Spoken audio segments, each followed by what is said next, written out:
During Egypt's 20th dynasty, Ramses III fought a brutal and drawn-out war against a coalition of foreign invaders comprised of Libyans and a mysterious group known as the Sea Peoples. Some scholars believe they were raiders from Asia Minor, while others think they were a coalition of smaller groups, a diverse polyglot navy from every nation in the region. Still, others view their sudden arrival around the 16th century BCE and suggest they were refugees from the seafaring Minoans, whose civilization had collapsed, or more accurately, had been blown into the atmosphere by the explosive and catastrophic eruption of Santorini. While their exact origins might never be discovered, their exploits are well documented. They invaded Egypt, Cyprus, Phoenicia, Anatolia, Canaan, and Syria, and they engaged in piracy in the eastern Mediterranean for centuries. And then they vanished. But their descendants just might be living in Israel today. I'm your host, Jason, and you're listening to Dragons in Genesis. The Book of Judges is part of the Deuteronomic history, a reimagining of the history and origins of the people of Israel and Judah. When writing this history, they often gathered old stories of folk heroes and battles, and even witches, and attempted to stitch them together into a single narrative. Imagine if a group of early 20th century professors were tasked with using Grimm's fairy tales to reinvent German history so that it supported the rise of Wilhelm II. The mashup of pseudo-history and folklore is then presented to the public as an ancient document supposedly written in the 1850s. Then, a few decades later, it is redacted to support the rise of the Nazi Party. Of course, such a project would likely be filled with anachronisms, as we will find in the Deuteronomic history. Now, the exact dating of this project is unknown. What we can determine is that it predated the translation of the Hebrew Bible into Greek, known as the Septuagint. Apart from that, scholars can only speculate, though some believe that the translation into Greek began as soon as the Hebrew Bible was finalized.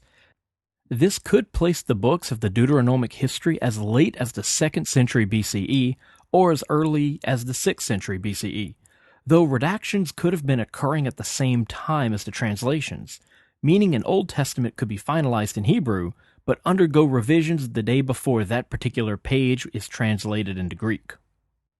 Consensus seems to be that Deuteronomistic theology made its appearance after the Assyrian conquest in 721 BCE, rose in prominence after the Babylonian conquest of 586 BCE, overcame older Hebrew religion during the Persian period around 539 BCE, and reached its final form during the Hellenistic period beginning in 322 BCE.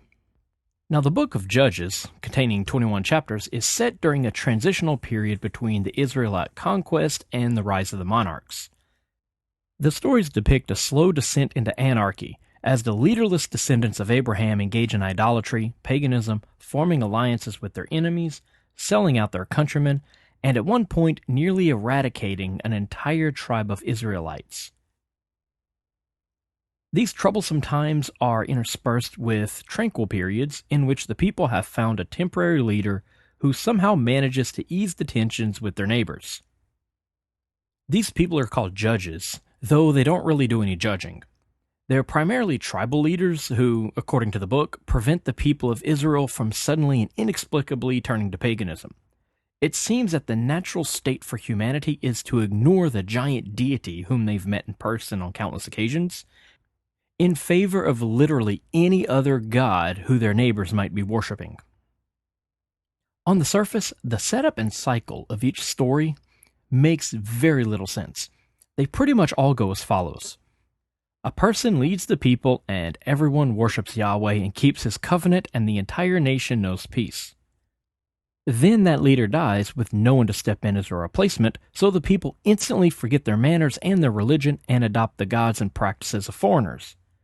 This invites Yahweh's wrath, which usually comes in the form of invasion, and usually at the hands of those same people from whom the Israelites so recently adopted their new gods. After a decade or two of enslavement, the entire nation once more remembers who Yahweh is and asks the deity who sent the invaders in the first place for help. He responds by choosing at random an individual from amongst the people to lead them. That person kills the oppressors and restores the nation to tranquility until their death, which restarts the cycle. Several problems here. First, it's as if no one could possibly invade Israel unless the people forget their allegiance to Yahweh, which is the entire point to the Deuteronomic history. You must worship only this one God, because if you go back to worshiping those others, the outsiders will win. This idea started after the Assyrians defeated Israel. They decided that if everyone had converted to Yahwism from their original polytheistic roots, their supremely powerful war god would have led them to victory. So they blame anyone who isn't part of the new faith for the loss and use that loss to win future theological arguments. The idea that their god could lose to an outside deity isn't popular, nor is the idea that the nation might not be all-powerful. So Israel could never be defeated in a fair fight. It can only be defeated if its citizens don't follow a particular theology, which just so happens to be the one these authors are peddling. The second issue here is that, within the stories of the judges themselves, the theology is completely absent. They don't actually lead the people back to Yahweh, they just fight against their neighbors. The theological argument serves only as a repetitive transition from one judge to another. The third problem is the sudden and universal adoption of other gods. Every person in the land forgets the name Yahweh as soon as the most recent judge is buried, but simultaneously recall the deity when they need a leader. It's as if the author is using the theology to prop up the idea of a monarchy, which it plainly states multiple times throughout the book. It says, "In those days there was no king, so every man simply did as he wished." And it then goes on to describe some terrible thing that all of the Israelites in the country are doing. And all of this anarchy is blamed on the fact that they don't have a succession of kings. The fourth problem here is that the people ask for help from the very same God who is currently punishing them. This particular theological problem would plague Israel for several more centuries, as they couldn't have their heroes praying to a second God for help, nor could they show a second God to be the cause of the problems. Their solution was to use Yahweh as both provider and punisher, and the burden of responsibility would lay solely on the people who lived under his rule. All blessings were earned by obedience, and all misfortunes were disciplinary actions brought on by disappointing their deity. Eventually, the Zoroastrians would help them solve this problem by introducing God's evil twin. The next problem is that the judges are completely unconnected, not only from each other, but from Yahweh. There's no reason for Yahweh to choose any of them. They're just selected at random, and sometimes they are terrible choices who cause more harm than the oppressors they're meant to save the Israelites from. Lastly, there's no ongoing plan from Yahweh to prevent the disaster from repeating, which it does literally a dozen times. He knows the divinely appointed judge will eventually die, and knows that without a leader, the people will once again turn to paganism, for which he'll begin killing them off. Yet he goes along as if his judges are immortal. There's no heir. There's no correction to the divine plan. So there is no sense to the story at all. That is, there's no sense if this is one continuous narrative meant to serve the obvious purpose. But if you remove the theological transitions that move the story from one judge to the next, and read the text again, suddenly it begins to make sense. That's because Judges was not a theological book, and Judges was not a history of the Jewish people and their nation. It was a collection of folk tales of unconnected characters that originally served no political or theological purpose whatsoever. Each judge is a legendary or mythological figure, which may or may not have been loosely inspired by some actual human, whose stories survived through oral tradition for centuries before being co-opted for this narrative. This is Grimm's fairy tales of the ancient Near East.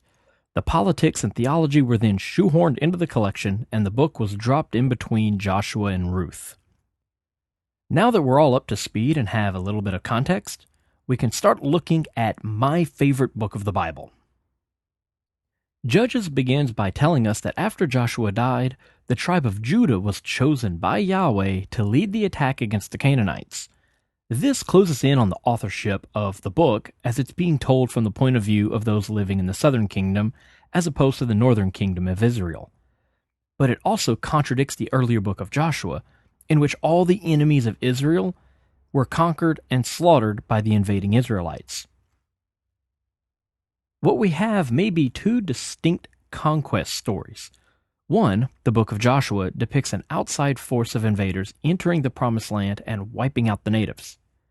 The second, the book of Judges, has the people living side by side, and the Yahweh worshippers are in constant conflict with the followers of Molech, Asherah, Baal, and Dagon.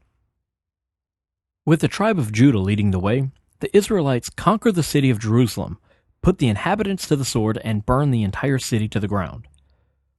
But as we saw in the book of Joshua, they had already conquered Jerusalem. But there, they chose to coexist with the inhabitants. So already in chapter 1, we have 2 points, the conquest of Jerusalem and the slaughter of the inhabitants, in which the story contradicts the previous book. Then in verses 19 to 20, we read that Yahweh fought alongside Judah in the hill country, and they were victorious. But when they fought on the open plain, they were defeated by the iron chariots of the Canaanites. Still, this late in the progression of their theology, Yahweh is not omnipotent. He is, rather, no more powerful than the army who follows him. It's important to note that Yahweh fights alongside them personally. We're still seeing the idea that their gods are physical creatures engaging in human conflicts, like the Greek gods in the Trojan War. The evolution of their theology is ongoing. Then, in verse 21 of the first chapter, we read that the Benjaminites do not slaughter the Jebusites in Jerusalem, but instead allow them to live, which is why they still live amongst the Israelites to this very day. But only 13 verses earlier, it stated that every single person was killed and the entire city was destroyed. So verse 21 agrees with the narrative in Joshua, but verse 8 contradicts it. And all of these contradict 2 Samuel 5, 6 through 9, when we read that Jerusalem was first conquered by David. So there is no clear record of this conquest. All we know is that once the occupants were polytheist, but now they're mostly monotheist, and they may or may not have been related to one another. It all depends on which book, chapter, and even verse you get your information from. The story then goes on to tell us how the assorted tribes were living under the oppression of various Semitic groups. Instead of Israel losing freedom won by Joshua and forfeiting it to the pagans, most of the stories in Judges depict various tribes gaining their independence for the first time. So this book doesn't exactly fit with the book of Joshua. In chapter 2, an angel of Yahweh walking up from Gilgal to Bochum addresses the Israelites and announces that he is going to abandon them because they didn't kill everyone in the promised land. The angel states, "I brought you up from Egypt," indicating that originally this was Yahweh himself, but the character was later changed to an angel. It's also interesting to note that this divine entity had to walk from one town to another. We still don't have Yahweh miraculously appearing in the town square. He strolls about like any other mortal. He also tells them that this new generation has forgotten him and now worship Baal, the Lord of Heaven, and Astarte, the Queen of Heaven. It then states Yahweh was incensed with Israel and then handed them over to foes.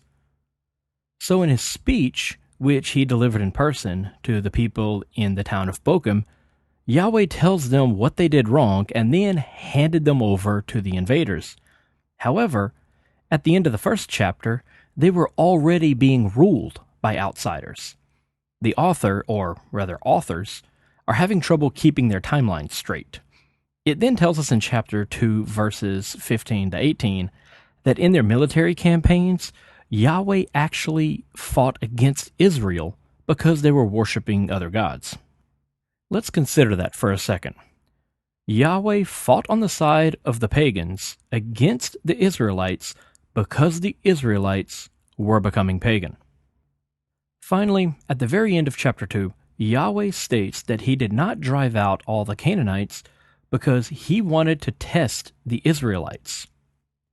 So, in only the first 2 chapters, we have 3 contradictory reasons for why the Canaanites still exist. In 1:19, it's because Yahweh lost to iron chariots. In 2:14, it's because the Israelites worshipped other gods. And in 2:21, it's because Yahweh wanted to test them.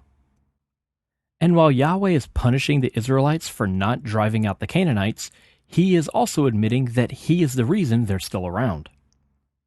And this testing of obedience of the Israelites comes up again in Judges 3:4 and reminds us a little bit of the tree of knowledge test, where Yahweh gives a command and then places temptation in their path so he can punish them when they fail. Then in verses 5 and 6, the entire narrative is once again contradicted by the statement that the Israelites did not conquer and exterminate, but instead they settled alongside the Canaanites, Hittites, Amorites, Perizzites, Hivites, and Jebusites. According to these 2 verses in chapter 3, they were all intermarrying. So after this, they switched back to worshiping the old gods, and Yahweh abandoned them to their foes, who then ruled over them for 80 years, before they begged for mercy. The first judge is a young man named Othniel, a Kenizzite, and a relative of Caleb. The story states that Yahweh descended upon him and he became Israel's chieftain. He led an army and defeated the king of Aram, which led to peace in Israel for 40 years. But as soon as he died, they were back to their pagan ways and once again being punished by Yahweh. So again, they asked for a champion. So Yahweh gave them Ehud of Gera, who was left-handed. Left-handedness occurs several times in the Bible, and in every instance, there's a negative connotation. This particular mention serves as a cautionary tale against the untrustworthiness of left-handed people, and also against inept palace guards. In the story, Ehud goes before King Eglon to bring Israel's tribute. He is searched by the palace guards, who assume everyone who might endanger their king is right-handed, and would obviously hide any weapon on their left side, where it could be easily reached. Once he was standing before the king, he informed Eglon that he had a secret message that only he could hear. So the king, who was dumber than a sack of hammers, dismisses his guards and sits alone in the throne room with an enemy agent. Ehud then drew the dagger from his right side, where the guards obviously didn't search, and drove it into Eglon's guts.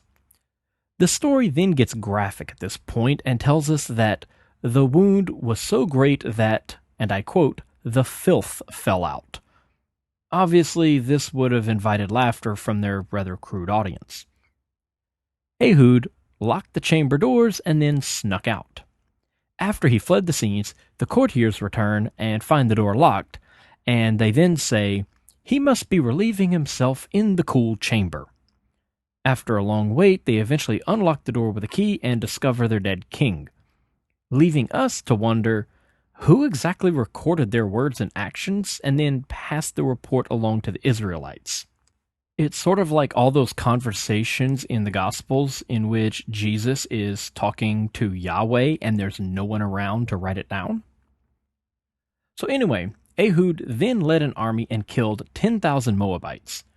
The resulting time of peace lasted 80 years, and at the end of this chapter, we get a third judge, Shamgar, son of Anath. Only a single passage concerning the story of Shamgar makes its way into the book of Judges, but it's a curious one. It states that Shamgar slew 600 Philistines armed with only an ox goad. You can't help but see the similarity between the Samson tale, in which he slays 1,000 Philistines armed with only a jawbone. These are likely variants on the same story, just as we saw a patriarch pimp out his wife to a king after claiming she was only his sister on 3 separate occasions in Genesis. Now, throughout the Bible, women play a reduced role in the narrative. Often they serve as mere witnesses to the extraordinary events. Mary, the mother of Jesus, is a prime example.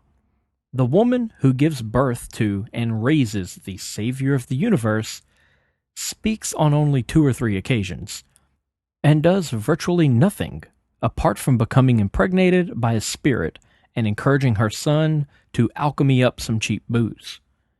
The rest of the time, she's only there to serve as a witness to the action. Most of the women do not even have names. They're simply referred to as a prostitute, a wife, a slave, or a witch. And nowhere in the Bible are women important or even respected. Nowhere except the book of Judges. Judges doesn't only have standalone female characters who are defined by their own deeds rather than their relationship to someone else. It has 2 of the most badass women in all of literature, and they are both found in chapter 4. First is Deborah. She's not only a badass, she's also the leader of Israel. Here's how her story goes. The Israelites once again offended Yahweh after the death of Ehud, so he gave them over to King Jabin of Canaan, who reigned in Hazor. The commander of King Jabin's army was a man named Sisera. After 20 years of oppression, the prophetess named Deborah took matters into her own hands. Now the story doesn't tell us how she came to rule over Israel, only that she and not her husband was the ruler. So Deborah summoned a man named Barak, presumably not Obama, and commanded him to march his army up Mount Tabor so they could stage an ambush against the iron chariots of the Canaanites under command of Sisera. Barak refused to go unless Deborah herself accompanied him. Deborah agreed, stating that she would take all of the glory for herself when Yahweh delivered the enemy into her hands. The army took the chariots by surprise, and they were scattered in a panic, and all 900 chariots were destroyed. During the confusion, however, Sisera, the Canaanite leader, managed to escape and fled the area on foot. During his flight, he came across the tent of Heber, a Canaanite who was a descendant of Moses' father-in-law. Heber, according to the story, was friends with King Jabin, so Sisera believed he could find safety hiding in the man's tent. And here comes our second lady. Heber wasn't home. Instead, Sisera found Heber's wife, a woman named Jael. After begging for help, Jael offered Sisera a place to hide inside the tent and promised that if any of the Israelites came by looking for him, she would announce to them that he hadn't come her way. Exhausted from the battle and his flight, and believing himself safe, Sisera went promptly to sleep. Unfortunately for Sisera, Jael was not only a competent liar, she was no friend of King Jabin. More importantly, she was a stone-cold killer. Seizing one of the wooden mallets that they used to drive the long wooden stakes into the ground, Jael used one of those stakes to prevent Sisera from wandering off before the Israelites could arrive. When Barak and his army finally caught up, they asked if Sisera had come through. Jael then whipped aside the tent flap to reveal their quarry, still lying on the floor of the tent with his head nailed to the ground. She would later move to Europe and adopt the last name Van Helsing and teach her descendants how to properly drive a wooden stake through the unsuspecting. A few things to note about chapter 4. Deborah is said to be a prophetess, and people came to her for guidance. She was apparently some kind of oracle who would sit beneath a group of palm trees and listen to the rustling of the leaves. Entering into a trance, she'd hear voices from this white noise, and this is similar to what we see with Moses listening to the waters of a stream when deciding court cases. It was a popular type of practice among ancient oracles, and the location where she practiced was called the Palm of Deborah. The story, or at least the oracle portion of Deborah's story, is likely there to explain the name of this holy site, as we've seen elsewhere in the Bible. If you don't know how a place got its name, just say it came from a specific character who had that same name. The second issue with this chapter is the name of Heber's ancestor. It states that Heber the Kenite was a descendant of Moses' father-in-law named Hubab, but Exodus gives his name as Jethro, or Ruel, depending on which verse you read.